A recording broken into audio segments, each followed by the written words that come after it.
Welcome back to the channel, everybody. Today's video is the Legion 7i15. I'm really looking forward to giving you guys the review. This is a very impressive unit, but is it faster than the Alienware M15 or M17? Well, let's roll to find out.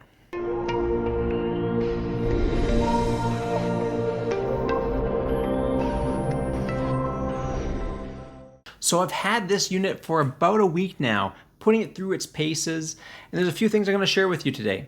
First off is the unit itself, the chassis. Well, the one thing that I would say right off the bat is the chassis itself is fairly fingerprint resistant. You can see it's starting to get some smudges. It is fairly decent on this front. It is an all aluminum unit. This is just over 5 pounds when it tips the scales.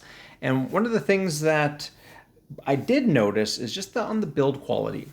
So the one thing that that struck me as odd right off of the hop was actually the hinge. The hinge itself, it's not tight here, and it's actually different spacing.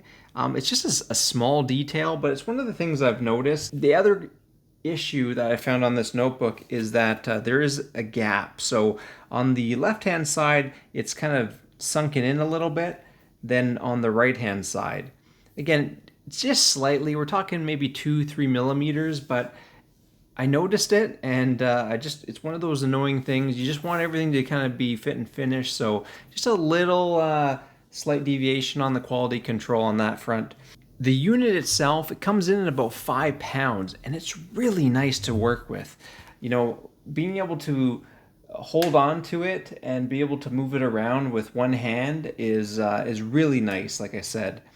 The other component that I like is on the back. This here, these all light up actually. So when you're plugged in, you can actually have the LED backing on them, so you can see exactly what you're plugging in if you're maybe in a dark space. I think it was a nice feature. I haven't actually seen that on any other notebook that I've tested so far.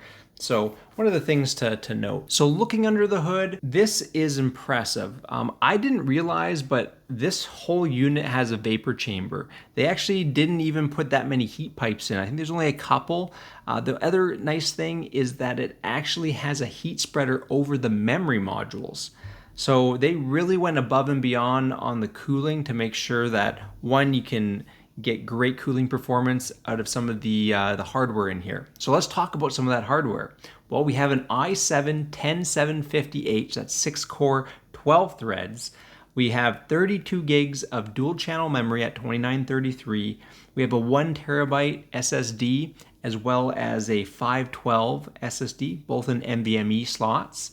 Of course, we have the RTX 2080 Super Max Q and a battery of 80 watt hour. So that's a pretty impressive package, and this is just over 5 pounds. But that's not the best thing about this unit. The best thing about this is actually the screen. It is a 1080p screen, but it's not just 1080p. Now, it's not your typical 1080p screen. This features Dolby Vision. It also has 500 nits, 240 hertz, and an HDR rating of 400. That's impressive. That's one of the things that I've seen on this, is that the colors pop, it's bright. I'm really satisfied with the screen. In fact, I would argue that this is one of the best screens I've seen in a gaming notebook, at least for the ones I've reviewed so far. How about screen bleed? Well, this unit doesn't have any screen bleed. I was astonished. The fact that I got a great premium panel and no screen bleed, this is a winner all around on that front. So let's talk about the sound from the speakers. Now, this is supposed to feature Dolby Atmos. That's what they say. Now, the problem is that this only has 2 speakers, and those 2 speakers are at the bottom. So what is Dolby Atmos, you may ask? Well, this is actually supposed to give you height for your soundscape. So in cinema, you'd have maybe ceiling mounted speakers, or speakers that are firing upward at the ceiling to give you a depth. And the problem is that's very difficult to do with just 2 speakers. So the reality is that doesn't work.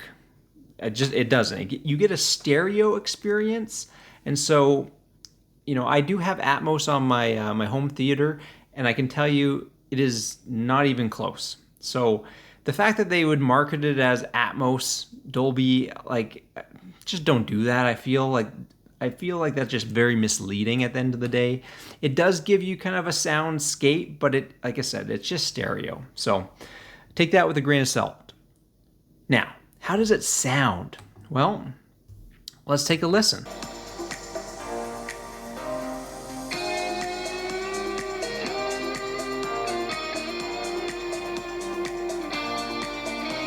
So it sounds good.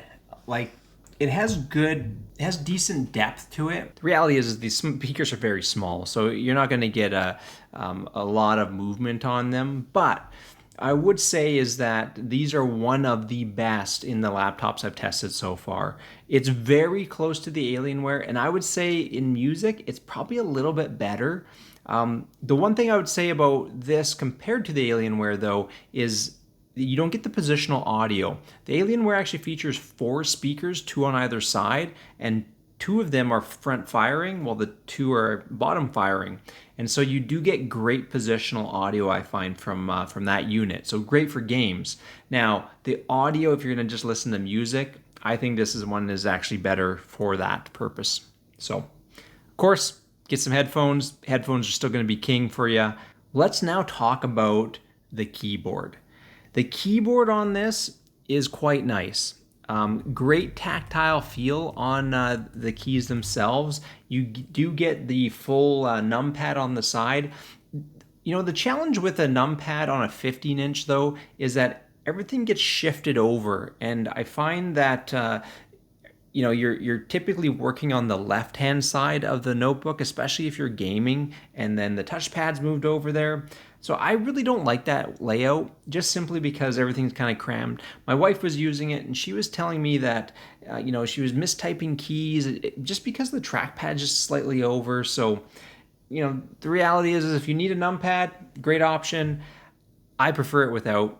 That's just a personal preference. The keyboard itself, though, great travel on the keys. I really like the tactile feel of them. They weren't squishy like I found in the MSI G66 Raider, and very, very close to the Alienware. That one just still has far more travel, like just, far more, I say that. It's like 0.2 millimeters more travel, but it feels different. Now, in terms of the keyboard deck itself, there is a fair bit of flex in the keyboard. Nothing noticeable, but if you're pushing down on it, you do see that you are getting quite a bit of flex on the deck. Now, the trackpad itself. The trackpad is okay. It's kind of a medium size. I do find that the trackpad itself is loud when you're scrolling. Like it's not a very smooth trackpad. Now, not nearly as bad as, oh goodness, what was that one? Oh, the Omen 2019. That one was so loud. So this one's a little bit quieter than that, but not by much. So if that's annoying to you, just be watching for that. But overall, the click on the left and right, good click response. So nothing much to say. So the one thing I do want to pivot back to is actually on the arrow keys. Some of the other laptop manufacturers have been doing smaller keys for the arrow just to fit everything in. This, you get actually full keys, which is really nice to see. So let's talk about the thermals. How are the thermals on this unit? Thermals on this, from a noise standpoint, was pretty decent actually. I saw in terms of quiet mode, like when you're idle at the desktop, you're sitting in that 33, 34 decibels, so very, very quiet. At that though, I do find that you do hear a little bit of coil whine, just a little bit. You have to get right up in close to the notebook, but you can hear it. So in terms of the noise level, so noise levels, sits at idle when we're just at the desktop, around 33, 34 decibels. When we start kind of getting into some of the games, that's really balanced mode, gets you up into 45 decibels. And then when you're going full performance, it hits up to about 55 decibels, sometimes higher depending on how much air it's moving or how hot the ambient temperature is. So in terms of the hinge itself, so overall the hinge has been really good. One finger open, which is nice, but check this out, guys. You can move it all the way back. Wow. So 180 degrees, so you can really get some good travel on it. I thought that was quite nice. It's actually the only laptop I've seen that in the gaming segment that can go all the way back like that. So pretty nice feature to have. All right, so next let's talk about the software. So Lenovo includes their software, which is called Vantage. So this takes you into where you can take a look at the thermal profiles. You have performance, balanced, and quiet. You can automatically switch to performance mode when launching games and switch back after exiting the game. So that's a nice feature to have. So it automatically moves it up to the max performance settings and away you go. So the other nice thing about it is you'll have network boost. So network boost basically prioritizes those packets within the game. So really designed for games if you're going to be doing some competitive FPSs or whatever out there. The other component that I really like is the overdrive feature. So it basically allows the screen to get the lowest response rate. I didn't even find it to be ghosting at all, so it's really, really nice from that perspective. Also, on the battery, so the battery features or setting rather, has a rapid charge, so it can basically go from 0% all the way up to 50% in 30 minutes, which is crazy. So if you need a lot of juice really quickly, you can enable that. Just be mindful because that does put a lot of stress on the battery, so I wouldn't recommend using it all that often, but it is there if you do need it. Now, let's talk about the battery. So the battery itself is 80 watt hour, and on my testing through a PC Mark battery test, I got 4 hours, 11 minutes. So that's pretty decent. So in terms of undervolting on this unit, I was able to achieve a negative 96 millivolt. Yeah, that's right, 96. I got that one extra millivolt out of it. That really helped temperatures, and I'll show you some of the benchmarks a little bit later that actually show the differences on that. So let's get to the benchmarks, guys. So first up, we have PC Mark 10. This came in at 5847, actually a little bit lower than I expected. So now moving over to Cinebench R20, I took both the quiet, balance, and performance, and then the undervolt of each of those. So you can actually see the delta here. Quiet was the most impressive, obviously with the undervolt. It's able to keep that thermal threshold lower and be able to boost higher. So you can see the scores as a result of that. Same with the balance. So undervolting is really good from that performance standpoint. So now talking about the temperatures in Cinebench, so you can see with the undervolt on the performance profile, we dropped temperatures by a full 10 degrees. Balance and quiet, not as much of a swing. We got 3 to 4 degrees on that front, and but still good nonetheless. So now moving over to 3D Mark, the Legion 7i was able to outperform the Razer 15 Advanced, but you can see we had Time Spy at 5659 and the Fire Strike Extreme at 10,548. Still not able to quite dethrone the Alienware though. Heading over to Call of Duty, this posted 79 frames per second. Again, I do the Fog of War bench so I can have a nice, easy, repeatable segment, and this is all it could manage to muster, unfortunately. Moving over to Shadow of the Tomb Raider.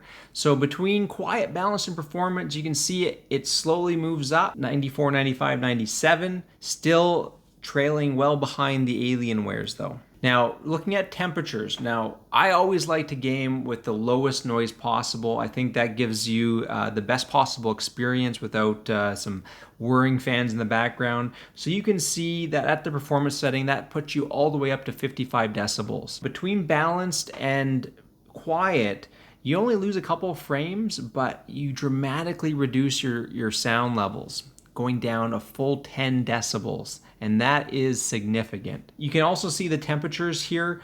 Overall, of course, quiet really kind of brought it down. 64 on the GPU and 75 on the CPU. So that's a really good mix, and really you only get a delta of 1 frame between balance and quiet, so it's completely worth it and very playable at the quiet setting. Moving over to Anno 1800, this posted 85 frames per second. So Metro Exodus, this came in at 37 on Extreme, 64 on Ultra. Still a very respectable score, but the lowest out of the bunch of the 2080 Supers. Moving into Death Stranding, this came in at 105 frames per second, really right in the middle in terms of performance there. Heading over to Forza Horizon. So this posted 133 frames per second on the performance profile. Flight Simulator Ultra settings. So between quiet, balance, and performance, you can see 44 frames, 45 frames, and 48. Still slower than the Alienware, but still able to pull off a decent score here. So now heading over to Fortnite, we can see 121 frames per second on the performance profile. And then in Apex Legend, this was 163 frames per second. So respectable scores overall. Okay, and now heading into Red Dead Redemption 2. So this one I actually kicked it up and did the GPU in discrete mode. So this actually netted out another full frame per second. I wouldn't say it's really worth it. It's nice that the feature's there, but at the end of the day, you're not going to really notice that 1 frame per second. So final thoughts on the Legion 7i15. Well, I'm pretty happy with this. I would say this is a close second for me. If I were to rank it, Alienware, M15, this is a close second. Then the Razer Blade 15. I think the fact that this is able to, it has the 240 hertz panel, the Dolby Vision, like this is one of the best screens I've seen. The battery life in this, top notch. Alienware can't even get there, so it really kind of trades blows with a lot of the features. Again, screen's better, battery life better. That's what you want in a laptop. So I would say if those are important to you, this really edges out the Alienware. So I really think this is a great notebook. I'm going to give this an IMO score of 8 out of 10. I think just a couple things that really brought it down: quality control issues on the hinge, just the way that the panel closes, the performance just not quite there. It's not quite edging out the Alienware. Now, where this thing I would say shines over the Alienware, way better screen if you spring for the 240 hertz panel with the Dolby Vision, 500 nits. I think this is one of the best panels I've seen in a notebook. And then the battery life. Obviously, if you're getting a notebook, battery life is king, especially if you're on the go. So the fact that you can do 4.5, just under 4.5 hours, and it has that rapid charge where you can get most of your battery back within 30 minutes, it's very, very impressive. Other thing about this is, of course, the RGB. This thing has so much RGB on it. May or may not like that, but the reality is you can turn it all off. So, and it looks sharp. I think it looks has a really great design for it. So the real question is which one does my wife like? Well, she likes the Alienware, so I suppose that's the end of the discussion. So I hope you liked the video. Please like and subscribe to the channel. I'll put a link in the description below, but let me know what you thought about the video. Let me know if there's anything you'd like me to review in the future. You have any other questions, post it down below. I'd love to get back to you. Until next time, bye for now.